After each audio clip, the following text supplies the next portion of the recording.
자, 오늘은 레위기입니다. 오경의 세 번째 책이죠. 우리 책에는 우리 교재 있죠. 교재 맨 처음에 이렇게 시작합니다. 레위기라는 제목은 레위인에 관한 사항들이라는 의미로 책은 이스라엘의 제사장이 주목해야 할 주제를 주로 다룬다. 이제 이렇게 나옵니다. 그러니까 레위기라는 제목이 레위인에 관한 사항들이라는 의미다라는 거예요. 그런데 사실 이 책, 레위기라는 책에 레위기 안에 27장까지 중에서 레위인이라고 하는 단어가 그 레위라는 단어까지 합해서 4번 나옵니다. 그것도 한 부분에 두 절에 딱 한 번 나오고요. 레위인에 대한 내용이 따로 직접 다뤄지지 않아요. 레위기인데. 그리고 또 여기에 보면 제사장이 주목해야 할 주제를 다룬다라고 되어 있는데 이것도 반은 맞고 사실 반은 맞지 않습니다. 제사장이 주목해야 되는 주제인 것은 맞지만 이스라엘 백성 전체가 알아야 되는 내용이에요. 내용들을 보시면. 물론 이스라엘이 전체가 다 알아야 되는 내용이니까 기본적으로는 제사장이 알아야 될 내용이겠죠. 그래서 제사장이 주목해야 하는 주제인 것은 맞습니다. 그러나 레위기 곳곳에 보면 이 규정들의 주 대상은 이스라엘 백성 전체다라고 기록되어 있습니다. 그렇게 기록하고 시작해요. 우리가 레위기라고 이렇게 지금 알게 된 것은 성경에 레위기 써 있으니까 알겠지만 이것은 히브리어로 된 구약을 헬라어로 번역하는 과정에서 책 각 권에다가 이제 제목을 붙입니다. 그러니까 원래는 구약 성경이 히브리어로 돼 있었잖아요. 그걸 이제 헬라어로 번역하는 과정에서 책 각 권에다가 제목을 붙여요. 제목을 붙이면서 이 세 번째 책을 레위기라고 붙인 거예요. 아마도 그 레위기라고 번역했던 번역자들은 이 책을 이름을 붙인 번역자들은 이 책이 레위인에 관한 사항들로 되었다라고 본 것 같아요. 그래서 그렇게 붙였습니다. 제가 지금 이렇게 제목에 대해서 얘기해 드리는 이유는 이 레위기 성경에 대해서 우리가 오해가 많기 때문에 그렇습니다. 물론 이제 우리 교회에서는 레위기를 좀 종종 자주 다루는 편이기 때문에 여러분들이 그 많은 오해들을 좀 많이 씻긴 했어도 여전히 많은 오해들이 있고 편견이 좀 있죠. 레위기는요, 그냥 세 번째에 위치한 레위인들을 위한 내용으로 구성되어 있는 책이 아니라 우리가 지금 앞서서 창세기 출애굽기를 봤잖아요. 창세기 출애굽기와 연결되어 있는 책입니다. 그리고 오경이라고 그랬죠. 그 다음에 나올 민수기랑 신명기랑도 연결되어 있는 책이에요. 그렇게 보면 오경의 가운데 있는 아주 중요한 책일 수 있죠. 그런 관점으로 여러분 보시면 좋겠습니다. 지난주에 우리가 출애굽기를 보았는데요. 출애굽기는 이스라엘을 택하시고 구속하신 내용, 그 내용이 이제 출애굽기에 담겨져 있습니다. 출애굽기는 이스라엘이 애굽에서 나와서 비로소 하나님이 백성이 되셨다라는 내용이에요. 하나님이 백성이 되셨다. 출애굽기 19장에는 하나님이 이스라엘 백성을 시내산에서 만나는 장면이 나옵니다. 제가 지금 그 화면에 띄워드렸는데 출애굽기 19장 5절 6절. 여기 하나님이 이스라엘에게 이렇게 말씀하십니다.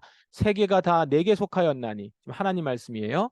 너희가 내 말을 잘 듣고 내 언약을 지키면 여기서 너희는 이스라엘 백성이죠. 모든 민족 중에서 내 소유가 되겠고 너희가 내게 대하여 제사장 나라가 되며 거룩한 백성이 되리라.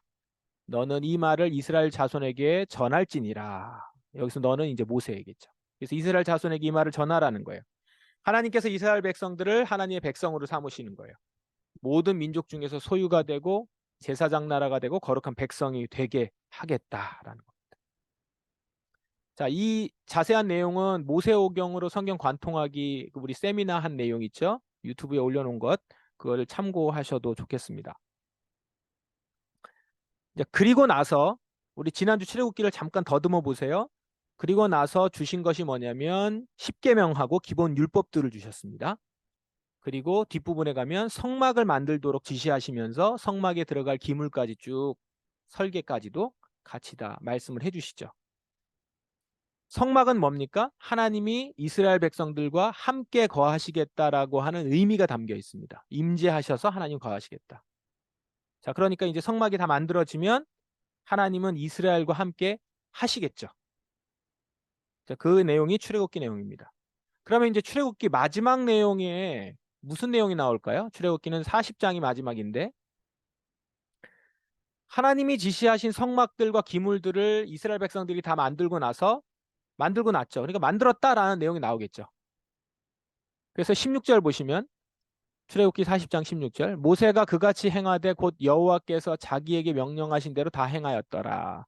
그러니까 여호와께서 모세에게 말씀하셨던 것들을 모세는 다 그대로 행했다라는 거예요. 그러니까 다 만들었다라는 문구. 이 16절만 제가 적어놨는데 1절부터 16절 안에 하나님이 모세에게 말씀하시고 명령하신 것들을 모세가 다 명령한 대로 지켰다, 행했다, 만들었다. 이 내용이 계속 반복적으로 나옵니다. 여러분이 성경책이 있으면 한번 쭉 펼쳐보시면 알 수 있을 겁니다. 그리고 40장의 거의 뒷부분에 가서 33절에 모세가 이같이 역사를 마치니, 그러니까 이 모든 하나님이 명령하신 것들을 다 만들어서 마치니 어떤 일이 일어나느냐? 34절에 하나님이 그 성막에 임재하셨다는 거예요. 구름이 회막에 덮이고 하나님의 영광이 성막에 충만함에 낮에는 여호와의 구름이 성막 위에 있고 밤에는 불이 그 구름 가운데 있음을 이스라엘 백성들은 온 족속이 행진하는 길에서 그걸 이제 눈으로 봤다. 임재하시고 계시고 성막을 하나님이 말씀하신 대로 이스라엘 백성이 잘 만들고 나니까 거기에 하나님께서 임하셨다라는 내용이에요.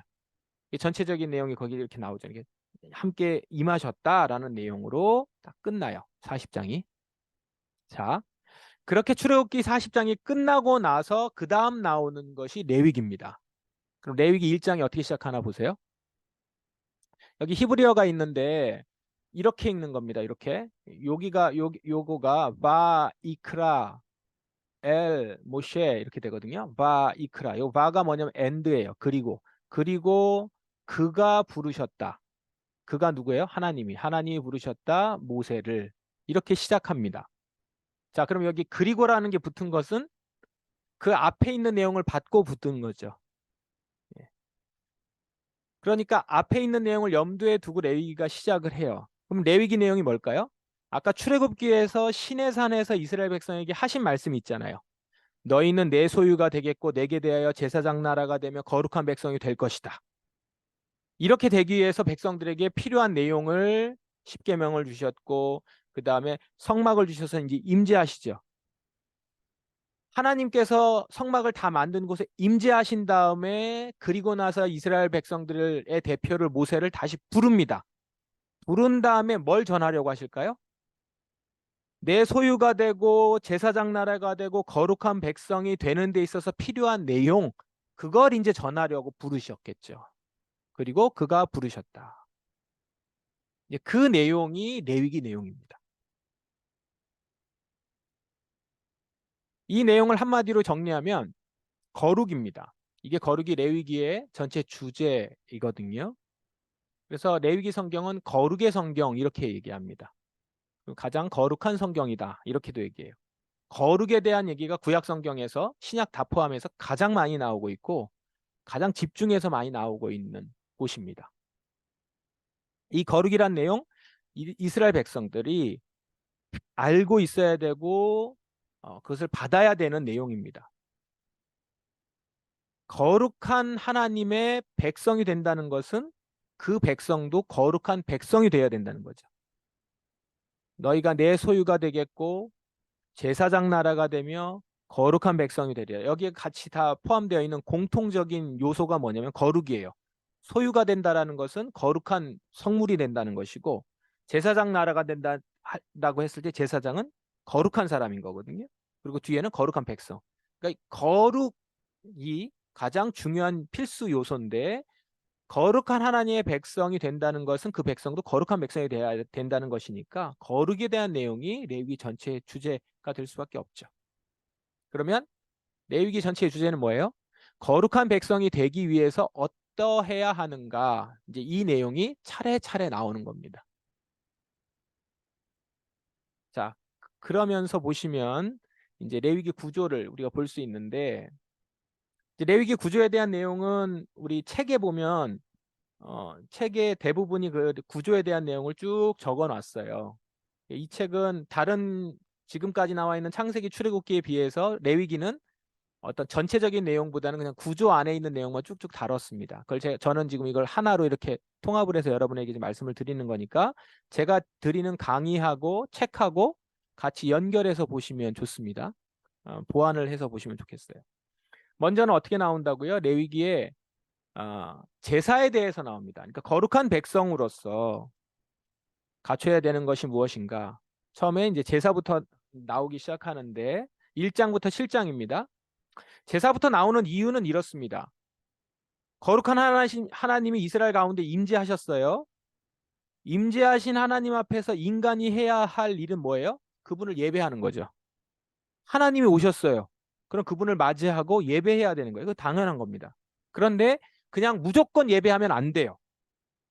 거룩하신 하나님께 맞는, 거룩한 하나님께 맞는, 그리고 세상과는 구별된 예배여야 해요. 고대인들은 일찍이 각자의 신에게 예배하는 방식을 다 갖고 있었습니다. 이스라엘 백성들은 오랫동안 이집트에 살았어요. 400년 이상을 이집트에서 살았습니다. 이집트에서 그 가운데 다신을 숭배하던 예배 방식에 익숙했어요.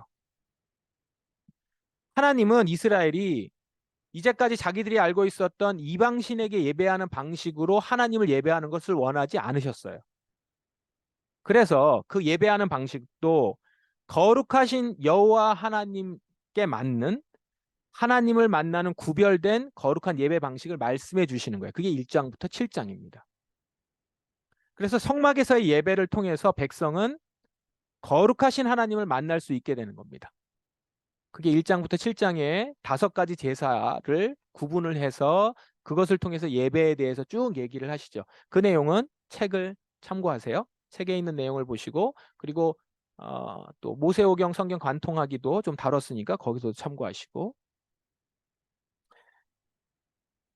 그리고 이제 8장부터 10장은 아론과 그 아들들이 제사장으로 등극하는 내용이에요. 레위기가 형식적 장르로, 문학적 장르로 보자면 법조항이에요. 법조항, 법규정. 그래서 좀 딱딱하죠.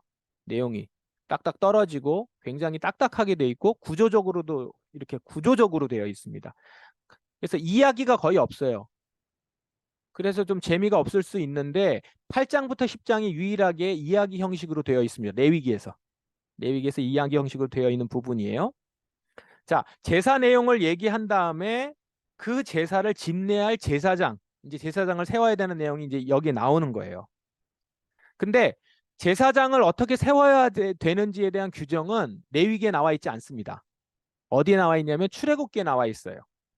출애굽기에 성막 만드는 그 어간에 나와 있습니다.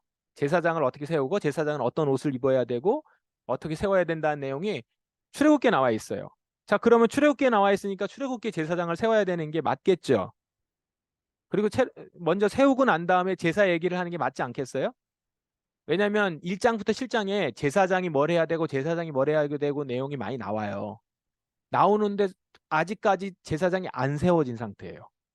그러니까 먼저 제사를 어떻게 드려야 되는지, 제사장이 뭘 해야 되는지에 대한 내용, 이스라엘 백성이 뭘 해야 되는지에 대한 내용을 먼저 적어요. 1장부터 7장까지. 그 다음에 8장부터 10장이 이제 제사장을 등극하는 내용인데, 제사장이 왜 아직 안 세워졌을까요? 금송아지 사건이 있었습니다. 출애굽기 32장에 나오는데 모세가 시내산에 올라가 있는 한 40여일 동안 그 아래에서 백성들이 하나님을 기다리다가, 모세를 기다리다가, 하나님의 말씀을 기다리다가 인내하지 못하고 자기들 방식으로 하나님을 예배하겠다고 이집트에서 하던 방식으로 송아지 형상을 만들려고 해요. 그러고서 이제 막 일어납니다. 데모가 일어나기도 하고 막 소요가 일어나고 있어요. 자기는 이걸로 하나님 예배하겠다는 거예요. 그때 당시에 이제 아래쪽에서 전체를 지도하고 맡고 있었던 리더가 아론이었는데, 아론이 그들의 소유를 이렇게 잠잠하게 하지 못하고 그 일을 허락해요. 금으로 송아지 형상을 만들어서 예배하는 걸 허락합니다. 근데 이게 금송아지를 만든 사건이 하나님의 분노를 샀고 모세가 내려와서 그거를 다 처리하면서 많은 사람들이 처벌을 당했죠. 자, 그러면 그 당시에 그걸 허락했던 지도자 아론, 책임을 져야 되는 위치에 있죠. 자, 그래서 그 이후에 보면 출애굽기에 아론에 대한 언급이 더 이상 나오지 않아요. 금송아지 사건 이후에. 그리고서 잠잠하게 들어갑니다. 제사장 세우는 내용도 쏙 들어가요. 사실은 아론이 제사장으로 세워져야 되는 적격자였는데 쏙 들어갑니다. 그리고 출애굽기는 그렇게 끝나요. 그리고 레위기로 들어온 건데 제사제도 얘기하면서 제사장 얘기를 계속 하는데 정작 제사장이 안 세워진 상태가 된 거예요. 그리고 지금 제사장을 세우는 내용이 8장에 드디어 나옵니다. 누가 나옵니까? 여기에 아론이 나와요. 그 얘기에는 뭐가 담겨 있죠? 아론을 하나님께서 다시 회복하셔서 복권하셔서 제사장으로 세우신다라는 거죠. 그러니까 아론 개인으로 보자면 어떤 과정인 거죠? 사실은 처벌을 받아야 될 마땅한 사람이고 지도자 자격이 하나도 없어요. 그 올라가 있는 40일 동안 이스라엘 백성들을 컨트롤하지 못하고 그리고 분별력도 없어서 그걸 하나님이라고 금송아지를 하나님이라고 예배하게 하는 걸 허락했어요. 그렇게 할 정도로 분별력이 없었던 그를 하나님이 세우신 거죠. 제사장으로 세워지는 과정을 그런 배경으로 한번 보세요. 그럼 아론에게 피를 뿌리고 그를 피를 바르고 그에게 옷을 입히는 과정이 한 사람을 하나님께서 회복시켜서 거룩한 제사장 위치까지 올라가게 하는 은혜의 과정이 그 가운데 있다는 걸 묵상할 수 있습니다. 그런 측면에서 보시면 더 많은 묵상을 할 수 있겠죠. 자, 그렇게 8장부터 10장까지의 내용, 제사장을 세우는 내용이 나오고 나서 그럼 이제 제사가 어떻게 드려져야 되는지가 딱 정리가 되죠. 앞에 제사 내용 그리고 제사장 세우는 것까지 해서 일단락 되면서 이제 11장부터는 정결법에 대한 내용이 나옵니다. 정결법은 뭐냐면 거룩한 사람으로 예배를 드리는 사람이 됐어요. 그 사람이 삶을 계속 유지해 가는 데 있어서는 날마다 정결한 삶이 되어야 된다는 거예요. 정결한 삶이 되기 위해서 더럽혀지면 어떻게 깨끗이 씻어야 되는지에 대한 내용이 쭉 나옵니다. 이 내용이 좀 너무 자세하게 나와 있고 우리랑은 동떨어진 내용도 많고 어떤 그 단어들이 좀 어려운 단어들. 그러니까 지금 우리가 그 단어가 어떤 단어인지 모르는 단어들이 많이 있어요. 뭐 동물에 대한 부분도 그렇고 그러다 보니까 약간 좀 거리가 있어 보이긴 하지만 정결법이라는 것 자체는 뭐냐면 거룩한 사람으로 유지되기 위해서 날마다 정결한 사람이 되어야 된다는 내용이 아주 꼼꼼하게 되어 있는데 그 내용이 다 보면 가정 중심으로 되어 있습니다. 가정에서 예배를 드리러 가는 그 길에서 거기까지의 삶, 그러니까 주중의 삶에 대한 내용들이 그 안에 담겨 있는 것이죠. 그래서 이거를 이렇게 정리합니다. 1장에서 7장을 성소에서의 거룩이라고 한다면 11장에서 16장은 가정에서의 거룩, 하나님이 요구하시는 가정에서의 거룩 이렇게 볼 수 있고요. 자, 그다음에 이제 17장에서 27장 마지막까지예요. 27장이 레위기의 마지막인데 17장에서 27장은 더 본격적으로 이제 그렇게 정결하게 매일매일 깨끗이 씻음과 동시에 너희들은 삶에서 거룩한 삶을 살아야 한다라는 내용이 17장부터 27장까지 집중적으로 나옵니다. 근데 이 부분에서 내가 거룩하니 너희도 거룩하라. 하나님은 거룩하신 분이니 너희도 거룩할지니라. 이런 얘기가 자주 나오거든요. 그래서 이 부분을 학자들은 17장부터 27장을 성결법전 이렇게 얘기해요.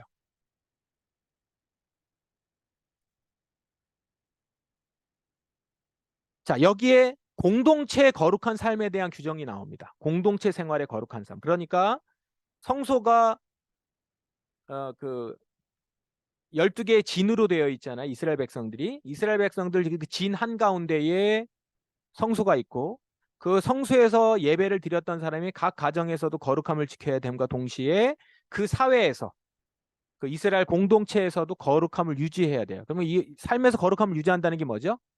개인적인 거룩뿐만 아니라 관계 가운데서 이웃과의 관계 가운데서 이스라엘 백성의 삶 가운데서 거룩한 삶을 살아야 된다는. 그러니까 여기에는 이웃과의 관계에서 문제, 그 문제도 거룩한 생활을 어떻게 하는 것인지에 대한 구체적인 내용이 17장부터 27장까지 나오고 있고 그게 어디까지 또 확장이 되냐면 그 가운데서 너희들이 살아가면서 너희 삶을 매일매일 거룩한 삶을 살아야 됨과 동시에 특별하게 따로 지켜야 되는 시간이 있다. 안식일 그리고 매달 첫째 날 그리고 매년 정해진 절기 이 시간들을 거룩하게 지켜야 된다. 그리고 7년에 한 번, 그리고 50년에 한 번씩은 시간만 거룩할 뿐만 아니라 너희가 그 시간을 거룩하게 하는 그 시간 동안 너희가 살고 있는 땅도 거룩하게 해야 된다. 땅도 안식을 지켜야 된다. 그러면서 이제 안식년과 희년 얘기가 나와요.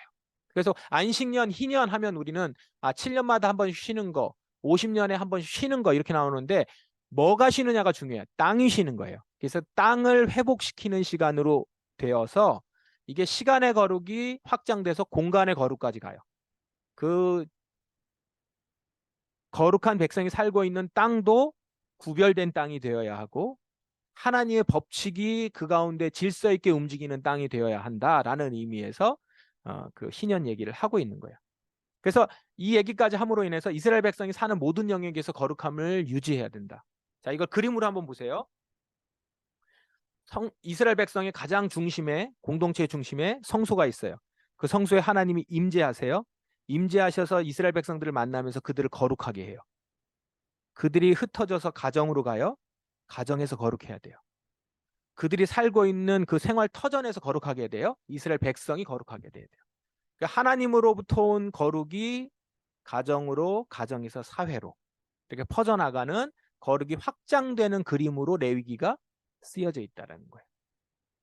거룩을 그렇게 계속 설명해 가면서 거룩한 백성은 어떤 삶을 살고 어떻게 그 거룩은 흘러가고 우리의 삶에서 퍼져나가는지를 보여주고 있죠.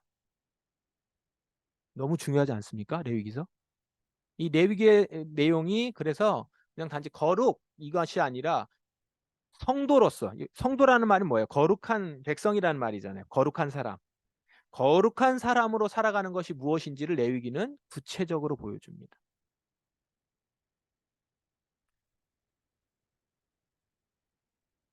자, 그래서요, 거룩한 백성이란 이 구조를 바탕으로 해서 레위기에서 우리에게 전해주는 것을 말씀드리면 이겁니다. 거룩한 백성이란 예배를 통해서 하나님의 거룩을 닮아가는 거예요.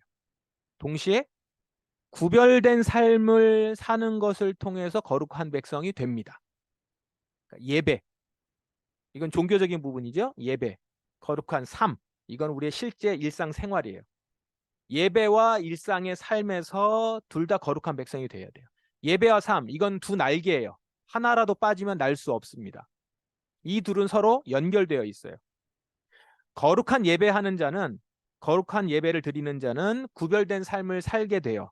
거룩한 예배, 하나님을 만났으니 그 거룩한 하나님을 만나 내가 닮은 삶으로 구별된 삶을 살게 되는 거죠. 반대로 구별된 삶을 살아가는 자는 거룩한 예배를 드리는 그런 삶이 될 수 있는 거죠. 거룩한 예배를 가능하게 합니다. 구별된 삶은. 내가 구별된 삶으로 살지 못했다면 하나님 앞에 온전한 예배를 드릴 수가 없어요. 그러니까 이 두 가지는 같이 연결이 되어 있습니다. 긴밀하게. 그러므로 우리가 거룩함 얘기할 때, 거룩한 백성 얘기할 때 우리는 거룩하면은 대부분 그 장소를 어디를 떠올려요? 교회, 성소, 성전 이런 걸 떠올리잖아요. 그곳에서 거룩함.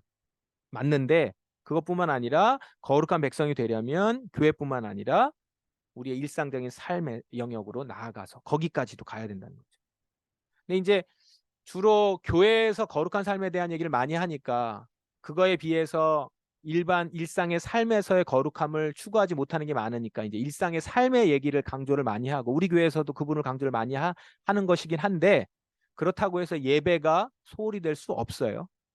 온전한 예배 가운데서 거룩한 삶의 정체성이 드러나고 정의될 수 있어요. 그러니까 이 두 가지는 같이 긴밀하게 연결이 되어 있습니다. 그래서 우리가 우리 교회에서도 라이프 에즈 미션을 얘기하고 거룩한 삶을 얘기하잖아요. 선교적 삶을 얘기하는데 그거는 온전한 예배, 온전한 주님 앞에 드려지는 영과 진리로 드리는 예배. 그리고 그 예배의 시간을 지켜서 아버지 앞에 온전하게 드리는 것. 이 모든 것들로부터 다시 시작돼요. 그래서 이거는 놓치면 안 되죠. 근데 이제 우리 한국 교회는 이 부분이 좀 많이 강조돼 있으니까 그거에 비해서 덜 강조됐던 삶에 대한 부분을 우리 교회에서 얘기하는 것뿐이지 예배와 예배 드리는 삶이 소홀히 된다거나 그렇게 중요하지 않다는 얘기가 절대 아니라는 거. 여러분들 꼭 기억하셔야 됩니다. 특별히 현대 삶은 더 그렇습니다. 우리 현대인의 삶은 레저가 발전이 돼 있고 개인적인 삶의 프라이버시를 되게 존중하다 보니까 공동체가 함께 모이고 주의를 지키고 이런 부분들이 되게 약해졌어요, 사실은. 근데 잘 보세요, 여러분. 그거 약해지고 나서 거룩한 삶을 일상에서 잘 살아간다? 그거는 어불성설입니다.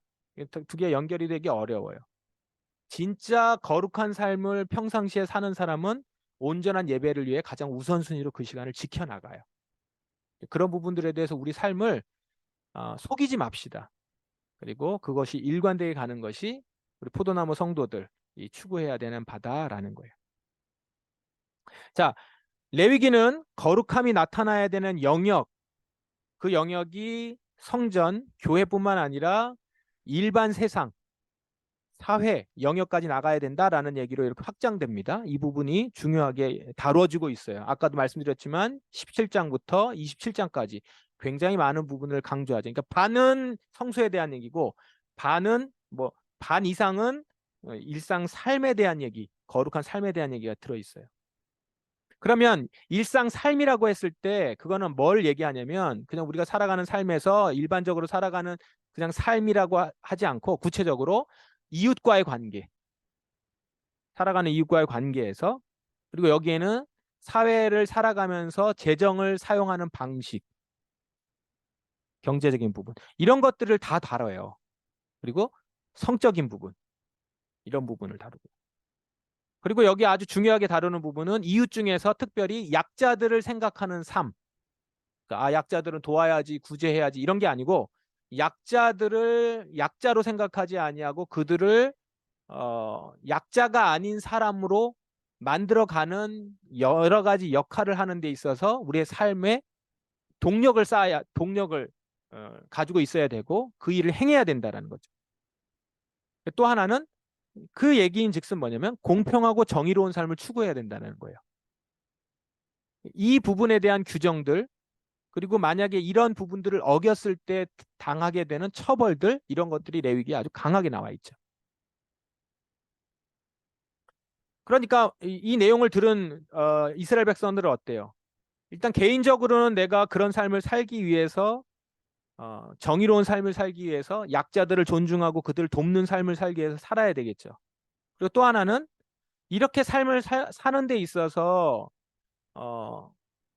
제대로 환경이 조성이 되어 있지 않다거나 하는 사회가 있다면 그 사회에 대해서 그러한 공평과 정의로움을 요구하고 그런 삶으로 살아갈 수 있도록 만드는 그런 사회가 되도록 조성해가는 그 삶을 우리에게 살도록 요구하고 있다는 거죠. 내가 가난한 사람을 계속 돕고 있는데도 불구하고 가난한 사람이 더 많이 양산된다. 이거는 구조적인 문제인 거거든요. 그렇죠? 어떤 공평하고 정의로운 삶을 내가 외치고 있는데 그게 내가 일하고 있는 일터에서 잘 이루어지지 않아. 알고 봤더니 그 일터 자체가 그런 구조적으로 그게 맞지 않아. 그럼 어떻게 해야 되죠? 그 구조를 바꿔가고 조직을 바꿔가고 그런 문화를 바꿔가는 일까지 가는 것이 거룩한 삶을 일상에서 살아가는 데 있어서의 백성들에게 요구되는 삶이라는 거죠. 그러니까 아주 자연스럽게 사회로 나가면서 복음 증거라고 했을 때 그건 입으로뿐만 아니라 내 삶에서 선교적인 삶으로 연결이 된단 말입니다. 그래서 개인의 거룩한 삶, 이건 개인 영성이죠. 여기는 아까 얘기한 것처럼 종교적인 영역까지 다 포함돼요. 그리고 또 하나는 공동체의 거룩한 삶, 이건 공적 영역입니다. 개인이 그 공적 영역에 참여하기도 하고 사회 자체가 그 거룩함을 추구하는 사회가 되도록 같이 노력하도록 어떤 조직과 규칙을 만들고 법을 만드는 것이 중요한 것이죠. 이렇게 함께 추구하는 삶, 개인의 삶과 거룩한 삶과 공동체의 거룩한 삶을 함께 추구하는 삶이 바로 거룩한 삶이라는 거예요. 거룩한 백성의 삶이라는 겁니다. 이게 레위기에서 말하고 있는 거룩한 백성의 삶입니다.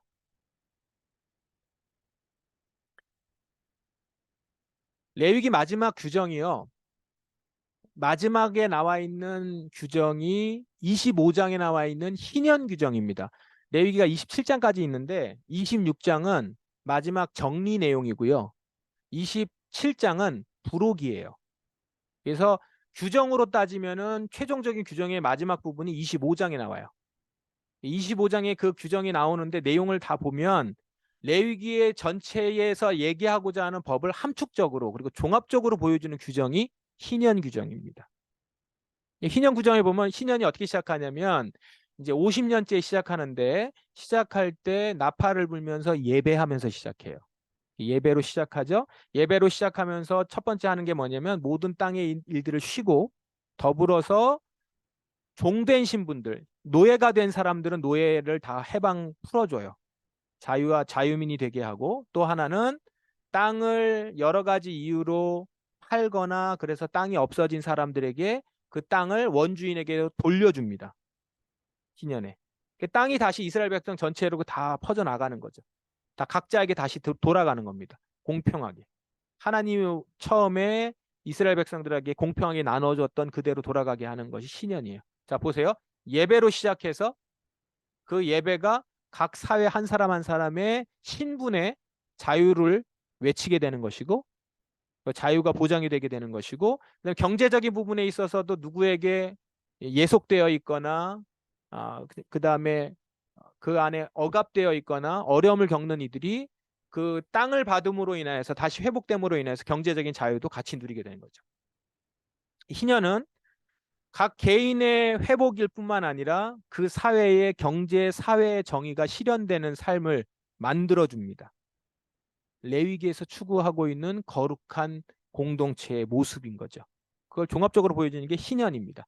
그래서 우리 교회에서 그래서 희년 정신을 그래서 중요하게 여기는 거예요. 거룩한 백성의 삶을 종합적으로 보여주는 규정이기 때문에. 바로 이런 경제, 사회 정의까지 실현하는 삶이 하나님 백성의 거룩한 삶이다라고 하는 것을 레위기 맨 마지막 부분에 있는 25장에서 희년 규정에서 그걸 보여주고 있으면서 그것을 통해서 우리의 삶을 나타내라는 거죠. 실질적으로 희년이 참 지키기가 쉽지 않다라고 하는데 여러분 이 희년 정신을 가지고 삶을 살아가려고 하고 어떻게든 이걸 지켜보려고 노력하다 보면 자연스럽게 하나님의 백성으로 거룩한 삶을 살게 돼요. 경제적인 부분에서 그렇죠. 돈을 사용하는 거에서 그렇죠. 내가 사는 삶이 하나님의 성품을 닮으면서 살아가게 돼요. 희년 규정을 지키려고 하다 보면. 그런 의미에서도 지금 이 희년 규정은 단지 이상적인 어떤 규정이라거나 그냥 지키지 못하지만 뭐 이렇게 지키면 좋을 것이다. 하나님 나라는 이런 나라가 될 것이다. 이런 걸 꿈꾸게 하는 그런 규정이 아니라 이상적인 규정이 아니라 실질적으로 구현해냈을 때 우리 삶이 정말 정의로운 삶이 되고 행복한 삶이 되게 하는 그런 실제적인 법이라는 거죠. 저는 그걸 믿습니다. 그리고 그래서 우리 포도나무교회가 이 공동체가 이런 희년 정신을 추구하는 공동체가 되기를 간절히 바라고 한국 사회가 이런 희년 정신이 조금이라도 녹아든다면 조금만 녹아들어도 굉장히 정의롭게 되거든요. 그런 실제적인 삶이 되기를 바라고 정치, 사회, 경제 영역에서 대한민국이 그런 모습들을 보였으면 좋겠다라고 여기고 오늘날 그게 어떤 식으로 구체적으로 실현될 수 있을까 그걸 보며 정치인들의 공약도 보고 정책도 보고 이제 이렇게 하는 것이지.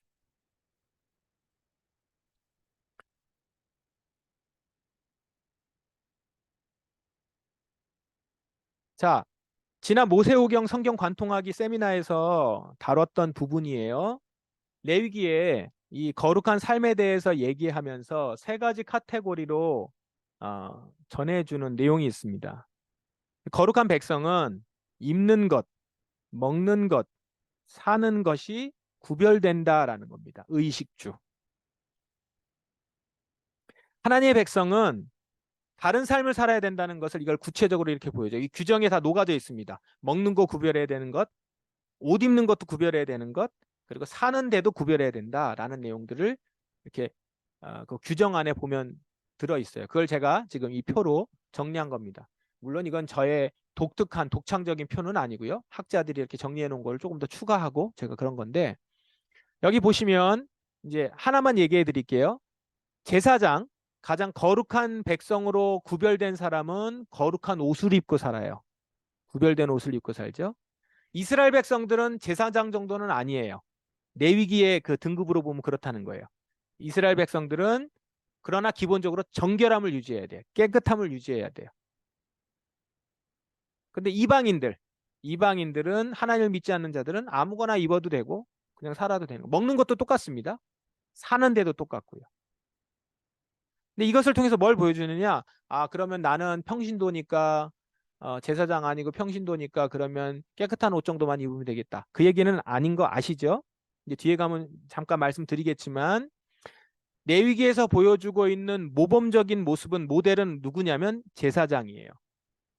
모든 사람이 제사장과 같이 되어야 된다라는 의미가 레위기에 담겨 있습니다. 실질적으로 그런 의미를 가지고 이렇게 밀어 올리는 거죠. 그런데 갑작스럽게 하지 않으니까 중간 단계가 있는 거예요. 그게 이제 깨끗한 옷을 입는 정도. 그렇지만 궁극적으로 추구해야 되는 것은 제사장 수준인 것이고 실질적으로 이것은 예수 그리스도로 말미암아 성취된 부분이에요. 그래서 예수 안에서 우리는 다 거룩한 제사장으로 세워진 바 되니까 입는 것, 먹는 것, 사는 것 다 구별된 자로 그렇게 서야 되겠죠. 그렇게 살아야 되겠죠. 레위기에서 제사장의 의식주를 보여주면서 거룩한 백성이 나아가야 될 목표를 보여주는 겁니다. 자, 그런 의미에서 아까 제가 서두에 이 책은 제사장이 주목해야 될 주제다. 이 책은 레위인들에 관한 사항들이다 라고만 하면 단지 그냥 그 당시에 제사장들만 읽으면 되는 내용인 것처럼 보이잖아요. 그게 아니에요. 이스라엘 백성들이 이 내용을 보는 겁니다. 그걸 보면서 제사장을 바라보면서 아, 거룩한 백성은 절해야 되는구나를 보고 그거를 추구해야 된다라는 거예요. 제사장만 하면 되니까 이건 제사장만 보는 책이 아닌 거예요. 그러니까 우리가 성경을 볼 때 아, 이거는 목사님들이 보고 선교사님들이 봐야 되는 내용 이러면서 우리가 구분하잖아요. 성경을 그렇게 구분해서 주지 않았습니다. 우리 모든 백성, 모든 성도들은 다 동일하게 말씀 앞에서 공평해요. 그리고 동일한 요구를 받고 있어요. 물론 기능적으로 역할이나 이런 부분에 있어서 책임감이 다른 거는 있습니다. 어떤 그 공동체 안에서 목사의 책임이 또 있죠. 그거와 상관없이 하나님의 거룩한 백성으로 요구하시는 것은 그거는 직분에 상관없이 하나님의 구원받은 백성은 다 동일하다는 거죠. 근데 레위기의 근거에 의하면 그 수준이 어디예요? 제사장인 것이죠. 그게 지금 우리가 바라봐야 될 지점입니다.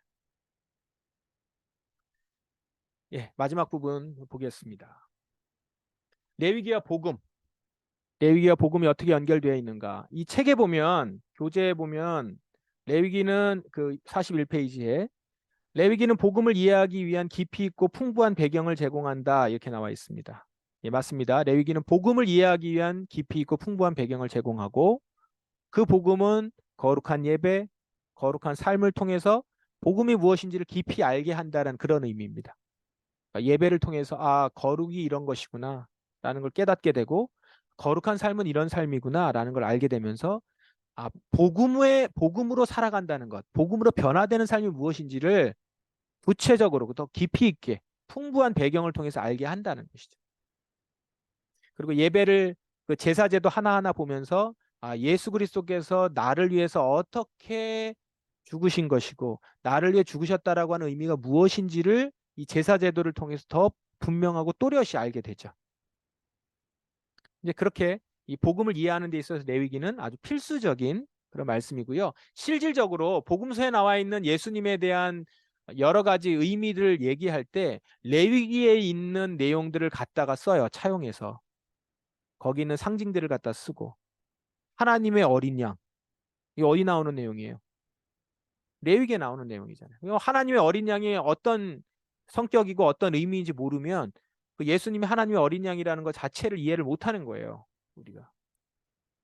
그런 의미에서 이 레위기는 아주 긴밀하게 연결되어 있는 복음과 긴밀하게 연결되어 있는 말씀인 성경이다라는 겁니다. 자, 한 가지만 더 보겠습니다. 레위기와 복음의 관계에 있어서 이제 우리는 지금 신약 교회란 말이에요. 신약 교회. 신약 교회인 우리는 구약의 율법을 문자 그대로 다 지키지 않아도 된다는 사실. 그렇게 이제 우리는 알고 있어요. 그러나 율법 자체가 폐기된 것은 아닙니다. 예수님은 오셔서 율법을 완성하셨다고 그랬지 폐기했다고 하지 않았어요. 그리고 율법 전체가 지금 우리한테 있어서 무효화된 것도 아니에요. 자, 이 부분에 대해서는 책에서 출애굽기에 좀 나와 있는데 제가 출애굽기 다루면서는 레위기 때 다루겠다고 얘기했잖아요. 이제 이 부분입니다. 율법은요, 제1법하고 판례법으로 이렇게 구분할 수가 있는데 제1법은 제사 의식이나 예배 의식, 정결 의식 이런 종교 행위와 관련된 것들이에요. 그런 법이 있습니다. 이것은 외형적으로 지켜야 되는 행위들, 그 외형적으로 지켜야 되는 행위들은 이스라엘의 당시 상황에 의해서 만들어진 거예요. 그들이 유목민이었고 소와 양을 키우는 사람들이었으니까 거기에 맞게 제사법들이 정해져서 이스라엘 백성에게 주어졌어요. 게다가 이건 기본적으로 성전에서 지켜야 되는 법들이에요. 근데 이스라엘조차도 지금 성전이 없잖아요. 그러면 제사법을 온전히 지킬 수가 없는 거예요. 성전이 없으니까. 그런데 이게 그렇게 큰일 날 일이 아닌 것이 이것은 예견되어 있는 거죠. 예수님이 오시면서 성전에서의 제사는 이제 다 완성될 것이다 라고 말씀을 하셨는데 예수님이 오시면서 성전에서의 제사가 필요 없게끔 됐단 말이에요. 예수님이 제사의 요구 조건들을 다 충족시키시고 지키셨단 말이죠. 제사에 관련된 속죄, 용서, 거룩함 이런 것들은 예수님의 십자가 사역과 부활로 다 이루셨어요. 그래서 우리는 레위기에 나와 있는 제사법을 문자 그대로 지킬 필요가 없는 거죠. 예수님이 다 완성하셨으니까. 그러나 아까도 말씀드렸듯이 제2법에 담겨 있는 속죄의 의미, 거룩의 의미, 예배에 참여하는 자들의 마음가짐, 그 안에 담겨 있는 그 복음의 핵심적인 의미들, 그리고 실생활에 관한 내용들, 이것들은 그대로 살아있단 말이에요. 그러니까 외형만 바뀌었을 뿐 우리는 예수님 안에서 하나님께 예배를 드리는 자들이 되었잖아요. 그러니까 여전히 지금 우리는 제사를 드리는 거예요. 어린 양을 잡아서 예배를 드리는 것이 아니라 예수 그리스도의 십자가를 의지해서 예배를 드리는 거죠. 그렇게 달라졌을 뿐이에요. 그런 의미에서 오늘날에도 레위기의 제2법은 반복적으로 곁에 두고 묵상해야 되는 말씀이 된 겁니다. 실질적으로 양을 잡는 건 아니지만 문자 그대로 지킬 필요는 없지만 문자보다 더 그 안에 있는 내용들을 다 흡수해서 우리는 그 의미를 지키고 있는 거예요. 그 의미를 담아서 그래서 영과 진리로 예배하는 거죠. 판례법은 좀 더 유효합니다. 판례법은 도덕, 윤리적인 삶에 기본적으로 깔려있는 법들이에요. 이것은요 오늘날 우리 삶에도 기본이 되는 정신이죠. 보편 정신이거든요. 판례법도요 이스라엘 사회 정황에서 있는 것들이 많아요. 왜냐하면 그 이스라엘 사회 정황에서는 그 당시에 일부 다처 사회였거든요. 그게 하나님께서 원하신 건 아니었지만 그 당시 문화가 그랬단 말이에요. 그러니까 거기에 맞는 법도 있어요. 그걸 가지고 일부 다처가 하나님 원하시는 법인가 보다. 그렇게 생각하시면 안 되는 거죠. 당시 상황을 고려하여서 되어 있는 법이에요. 그렇기 때문에 그것만 보더라도 우리에게 지금 유효해 보이지 않는다라고 보이지만 말씀드린 것처럼 이 내용도 우리 삶에 직접적으로 적용될 요소들이 되게 많습니다. 게다가 이 판례법들은 예수님이 산상설교 등을 통해서 많은 내용들을 실질적으로 업그레이드 시켜주셨어요. 거론을 하면서. 그러니까 그대로가 아니라 그 이상을 지켜야 된다는 거예요. 이거는 제2법은 완성을 시켰지만 판례법은 그 이상을 지켜야 된다고 얘기하는 거예요. 그게 하나님 나라 백성의 태도다라는 겁니다. 아주 우리가 잘 아는 거. 오른뺨을 치면 누구가 나를 오른뺨을 치면 왼편까지 내어주라. 속옷을 달라고 하면 겉옷까지 내어줘라. 억지로 오리를 가자고 하면 심리까지 동행해라. 이런 게 바로 예수님께서 업그레이드 시킨 판례법들이에요. 거하라는 거죠. 원수를 사랑하고 원수가 목마르면 마시우고 먹이고 라고 하는 태도들, 이런 태도를 갖게 하라는 것이죠. 자, 오늘 우리가 본 대로 이 거룩이라는 측면에서 보면 이 레위기의 내용들은 정말 우리 삶에 직접적으로 연관이 있는 거죠. 실질적으로 드리는 예배뿐만 아니라 우리의 삶의 측면에서.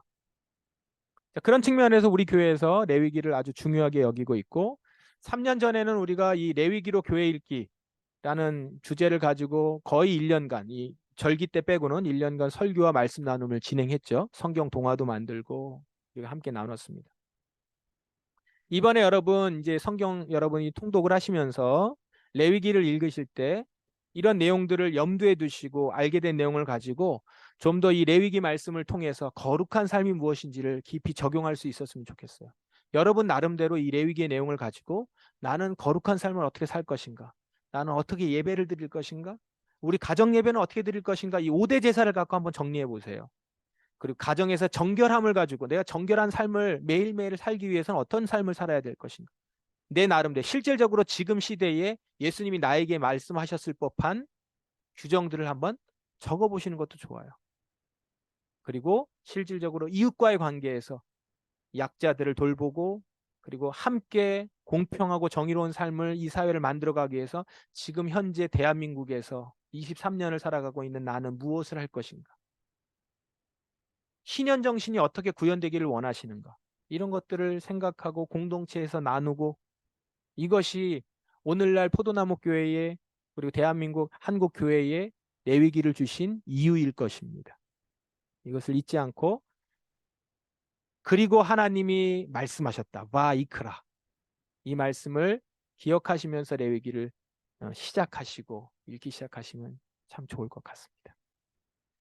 네, 여기까지 레위기 말씀 한번 우리 같이 정리했습니다.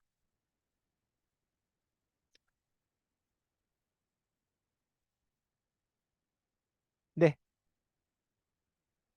우리 레위기 말씀 정리했는데 함께 잠깐 시간 나누어 보실까요? 화면 좀 켜실 수 있으면 켜셔서 우리 질문 있으시면 질문하셔도 좋고 나누실 분 나누시면 좋겠습니다. 네, 전도사님이 이제 방으로 들어가셔서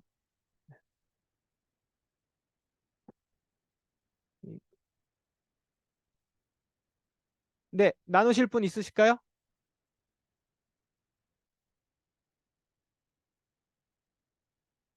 궁금한 거나? 전도사님 한번 얘기하실래요? 네, 잠깐만요. 지금 끊겼는데 주세요. 조금 잠깐 끊기는데 네, 됐습니다. 말씀 한번 해보십시오. 네. 저기 레위기가 이제 주제가 거룩이잖아요. 레위기의 주제는 이제 거룩한 구별된 삶이 이제 주제인데 제가 한 20살에 이제 겨우 예수님을 믿고 거룩한 삶에 입성을 했단 말이에요. 근데 그 전까지는 이제 불교도였죠. 친할머니가 계룡산에서 절을 운행하시는 보살님이셨기 때문에 이제 불교도로 살았단 말이에요. 한 20년을. 근데 이제 초등학교, 중학교 이런 시절에 일요일만 되면 교회를 가는 사람들이 되게 부럽더라고요. 왜냐면 불교는 일요일마다 법당 가지는 않거든요. 요새는 뭐 그런 사람도 있긴 하던데. 그래서 일요일마다 이렇게 옷을 깨끗하게 입고 성경책을 들고 교회를 가시는 주변의 사람들을 보면 너무 부럽고 시기도 나고 그러더라고요. 그래서 제가 더 시기가 생겨가지고 나는 나의 종교를 고수하겠다. 이래가지고 고수를 했었는데 이제 그게 구별된 거잖아요. 주일이 되면 하나님 앞에 예배를 드리고 하고 거기는 이제 너무 단면이지만 이제 레위기에서는 그 개인의 거룩에서 시작해서 가정에서의 거룩을 거쳐서 공동체에서의 거룩까지도 이렇게 추구를 하잖아요. 근데 이 삶이 잘 안 끊기고 들리죠? 아, 네, 네, 사람 안 끊겨요? 네. 이 삶이 정말 너무 수준이 있고 정말 아름답다라는 생각을 많이 들고 하는 요즘이에요. 그래서 아까 목사님께서 공동체 거룩이면서 이제 25장에 나오는 희년 사상도 설명해 주셨는데 조금 더 설명을 보태면 이제 희년 사상이 뭐냐면 땅은 하나님의 것이라라는 개념이에요. 땅은 우리 인간이 사고 팔고 소유할 수 있는 게 아니라 땅이라는 이 자원은 하나님의 것이다라는 이제 개념인데 이거를 이제 많은 나라들이 정도에 따라 이제 차이를 두고 실현을 하기도 하는데 우리나라도 사실은 우리나라 헌법에 이거 설명했지만 또 모르시는 분에서 한 번 더 설명하는데 우리나라 헌법에 그 뒤쪽 보시면 이제 각 영역마다의 법들이 나오는데 이제 경제 영역의 법에 토지 공개념이 명시가 되어 있어요. 토지 공개념은 뭐냐면 토지에서 발생하는 이익의 일부를 사회와 공유한다 이런 조항이 있거든요. 우리나라 헌법에도. 그게 뭐예요? 뭐 어떻게 공유를 해요? 세금을 통해서 조세를 통해서 공유를 하겠죠. 그러니까 이제 토지세, 종부세를 통해서 내가 소유한 뭐 부동산이나 토지에서 나오는 그런 이제 이익을 세금의 형태로 국가에 내면서 그걸 사회와 공유를 하는 거예요. 그게 토지 공개념이거든요. 그러니까 희년 사상을 실천하는 그리스도인이라면 토지세와 종부세를 내는 것을 아까워하거나 어떻게 하면 적게 낼까 이런 고민보다는 적극적으로 이것에 이 조세제도에 실천을 해서 토지에서 발생하는 이익들을 공동체와 나누는 방향으로 가겠죠. 근데 좀 마음이 정말 안타까운 거는 우리 지금 현대 사회, 특별히 이제 이 미국이나 일본이나 우리나라 같이 사회복지가 약하고 이제 시장 중심의 나라들의 특징이 뭐냐면 지대가 너무 높잖아요. 땅값이 너무 높잖아요.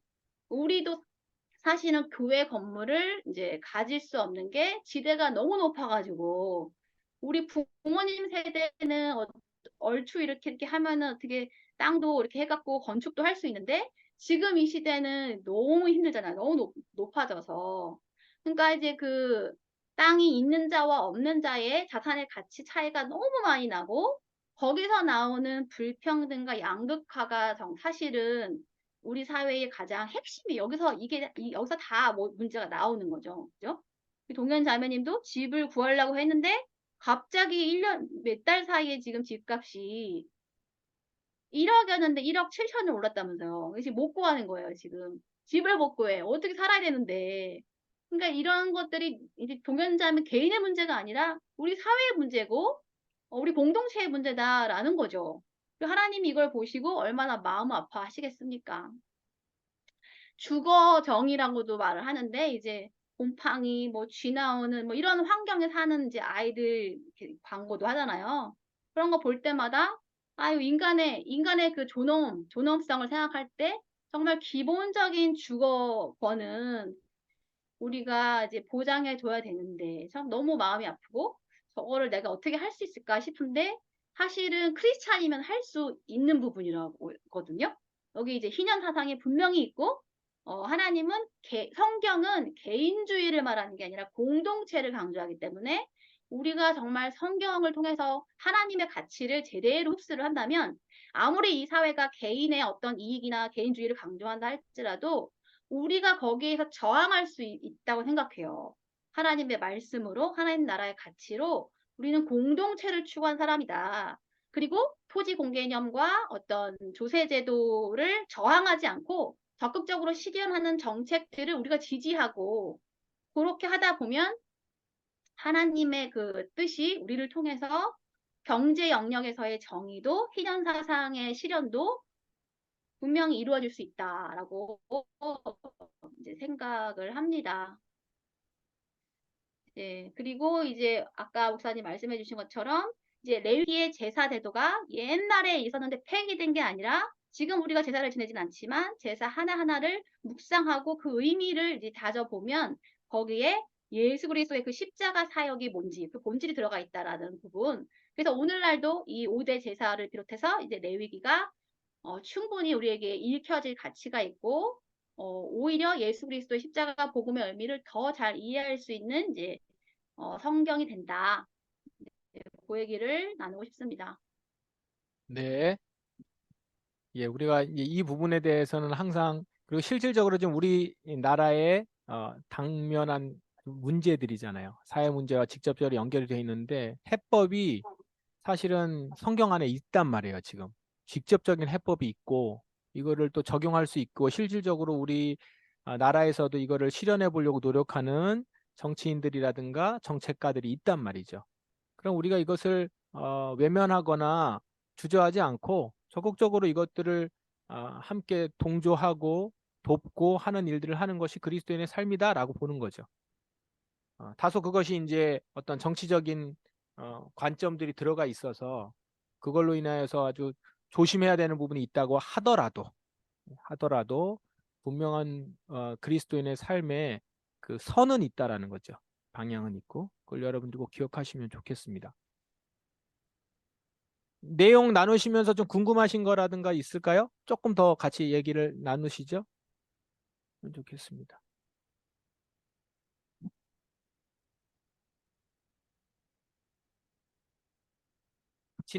지난주에 안 하신 분 중에 얘기 먼저 하시면 어떨까요? 지난주에 누가 했는지를 제가 까먹었네요. 오원석 집사님, 제가 지목.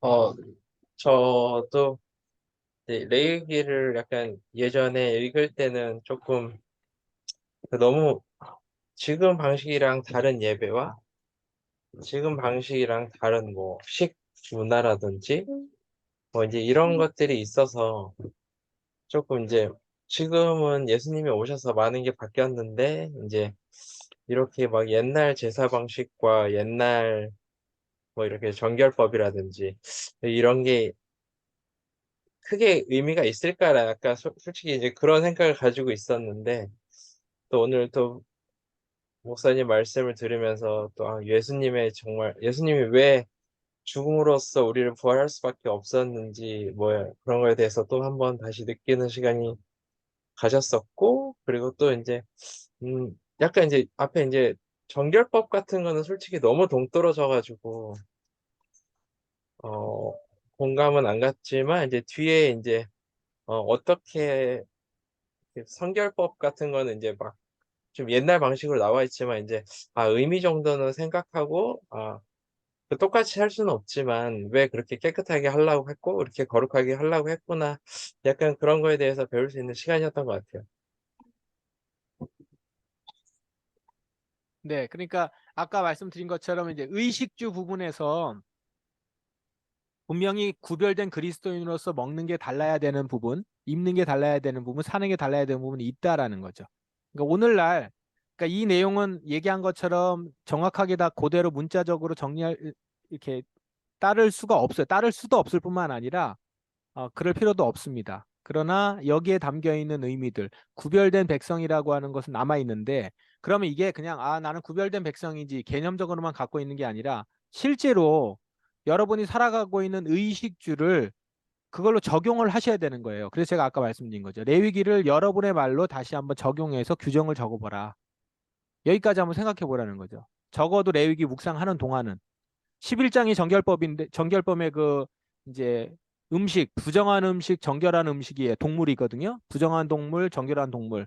그다 구분을 못 할 수 있어요. 그렇지만 여러분들이 그게 이제 음식하고 연결이 되는 건데 나는 그럼 나의 먹는 거를 어떻게 구별하고 어떻게 절제할 수 있을 것이며 그리스도인이라면 어떤 것을 먹어야 되는지. 근데 우리 이거 요즘 환경 문제랑도 연결을 해가지고서 같이 얘기를 나눴지만 지금 우리 가운데 있는 음식들이 많은 부분들이 이렇게 정크푸드가 많잖아요. 예. 그런 부분들은 몸에도 좋지 않을 뿐만 아니라 지구도 망가뜨리는 것이고 자연 순환도 방해하는 것들이잖아요. 우리 지난번 우리 수련회 때 들었죠. 그런 경우에는 자연도 살리고 사람도 살리고 다음 세대 우리 어린이들도 건강하게 만들 수 있는 음식. 그러니까 하나님이 주신 피조 세계에서 그 자연 가운데서 그리스도인에게 누리라고 주신 음식과 그걸 먹으면서 살아갔을 때의 삶을 구별된 삶을 보이는 거죠. 그게 불편할 수도 있거든요. 때로는. 왜냐하면 다 인스턴트 음식들은 편리하단 말이에요. 편한 것을 추구하는 것이고 빠른 것을 추구하는 건데 그런 것들 다 놓는 거란 말이죠. 우리가 안 하는 거란 말이죠. 이런 게 지금 우리 다 전개하고 있는 거예요. 그래서 사실은 오 집사님이 동떨어진 것처럼 보인다고 하지만 우리 교회에서 지금 도시락을 싸우는 것도 구별된 삶을 살기 위한 하나의 방식으로 우리가 규정하고 있는 거거든요. 그런 것들을 기억하시면 하나하나 정리해 나갈 수 있는 게 많다고 생각해요. 그래서 레위기가 멀리 떨어져 있는 성경이 아니다라고 저는 확신하고 여러분들하고 계속 나누고 있는 중인 겁니다. 네.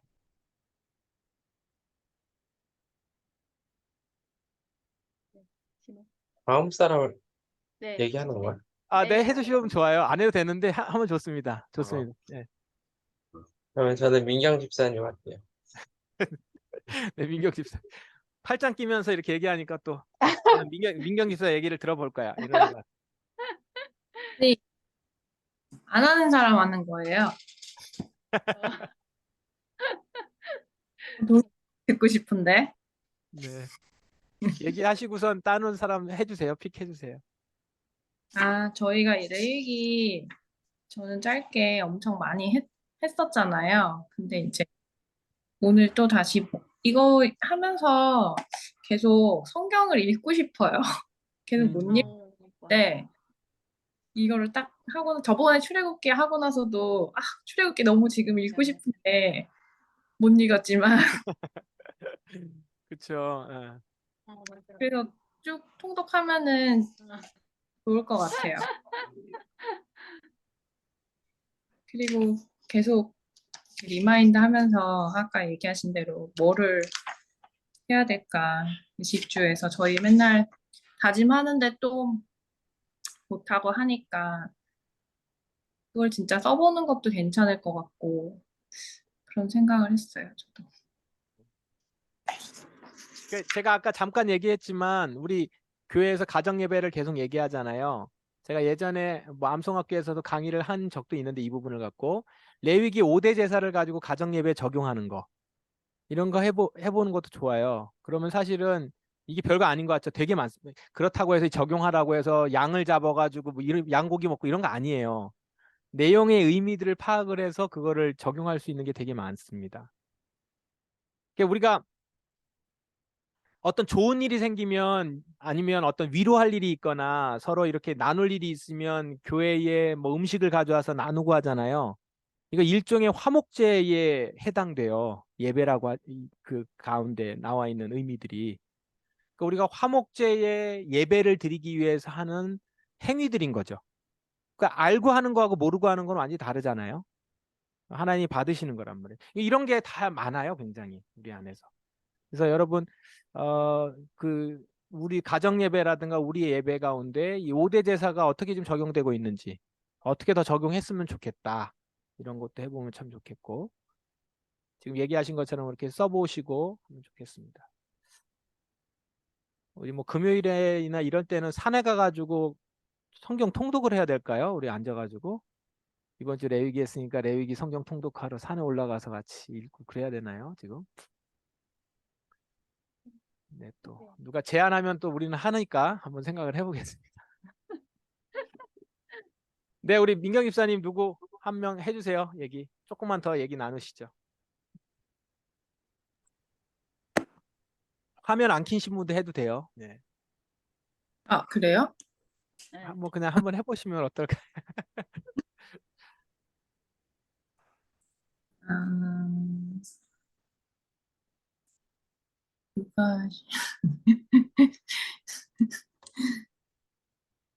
아예 나가버리는구나. 또 누구 완전히 나간 것 같은데 지금 방금. 어. 님이 나가셨네요. 아 유지순 집사님 나가셨어요? 네. 집사님이라 아, 아니죠. 권사인데. 네. 지순 집사님이요? 아니요. 나가버렸네요. 네. 아, 그러니까 저희 이주영 집사님? 네, 이주영 집사님. 네. 하늘 위에 계시네. 네. 너무 재밌게 잘 들었습니다. 예전에 부자함자 할 때 희년에 대해서 들었던 것도 생각나고, 그때도 참, 저한테는, 우물한 개구리 신앙에서 벗어날 수 있는 뭔가 해법을 보는 것 같아서 되게, 좋았었는데, 오늘 다시 한번 이렇게 경각심을 일깨워주셔서 너무 감사했고, 음, 아, 먹는 거에 있어서 저는 하나 생각한 게 이제 저희 남편이 셰프다 보니까 아이들 먹는 거에 이렇게 신경을 좀 많이 쓰는 편인데 저도 이제 편리함 빨리 할 수 있다는 것 때문에 인스턴트 뭐 또 많이 먹고 그다음에 패스트푸드도 애들한테 많이 사주는데 그 정크푸드라고 이제 쓰레기 음식이고 환경에도 안 좋다고 절대로 가공육은 먹지 않았으면 좋겠다. 애들한테는 안 먹였으면 좋겠다라고 얘기를 해서 될 수 있으면 지키려고 노력해야 되겠다라는 거 오늘 강의 들으면서 다시 한번 다짐하게 됐습니다. 네. 너무 감사했어요, 오늘. 네. 감사합니다. 네, 그게 참 주부로서는 엄마로서는 수고스러운 일이긴 한데 정말 가치 있는 일입니다. 그래서 그런 의미에서는 우리가 지켜갈 필요가 있고 그게 우리 아이들 그리고 우리를 건강하게 하나님이 우리에게 주신 몸을 또한 하나님 앞에서 소중하게 다루는 것이기도 하고 또 우리 자연 환경 아까도 얘기했지만 자연 순환에 대한 부분에 있어서도 굉장히 중요하죠. 네. 아, 네, 더 얘기하실 분 있을까요? 아니면 질문이나?